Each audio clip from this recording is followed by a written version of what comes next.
Qatar world കപ്പിന്റെ ഉദ്ഘാടന ചടങ്ങിൽ വളരെ എന്താ പറയാ, ഖനീം അൽ മുഫ്താഹ് എന്ന് പറയുന്ന ഒരു ഇൻഫ്ലുവൻസർ അവിടെ ഓതിയ ഒരു ആയത്ത് ഇതായിരുന്നു.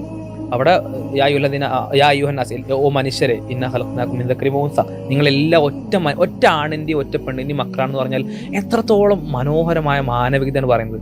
അത് ഒരായത്തിലല്ല കേട്ടോ, ഇഷ്ടംപോലെ ആയത്തുകൾ ഖുർആൻ പറയുന്നുണ്ട്. നിങ്ങൾ ഒരൊറ്റ പുരുഷന്റെയും ഒറ്റ സ്ത്രീന്റെയും മക്കളാണ്. അഥവാ നിങ്ങൾ ഈ പരസ്പരം കാണിക്കുന്ന വിദ്വേഷത്തിന്റെയും ഇതിനൊന്നും ആവശ്യമില്ല, വൈരത്തിനൊന്നും ആവശ്യമില്ല. നിങ്ങൾ പിന്നിലേക്ക് പോയാൽ അവസാനം നിങ്ങളെല്ലാം ഒരൊറ്റ പിതാവിൽ ജോയിൻഡ് ആകുന്ന രീതിയിൽ ഒറ്റ ഫാമിലിയാണ് നിങ്ങൾ. ഇവിടെ പറയുന്നു വജഅൽനാക്കും ശുഉബൻ വ ഖബാഇൽ, നിങ്ങൾ എന്ത് ചെയ്തിരിക്കുന്നു, ഗോത്രങ്ങളും വർഗ്ഗങ്ങളും ആക്കിയിരിക്കുന്നു. നിങ്ങൾ അറബികളുണ്ട്, അനറബികളുണ്ട്, അതേപോലെ തന്നെ ഏഷ്യൻസ് ഉണ്ട്, യൂറോപ്യൻസ് ഉണ്ട്, പലതരത്തിലുള്ള ആളുകളുണ്ട്.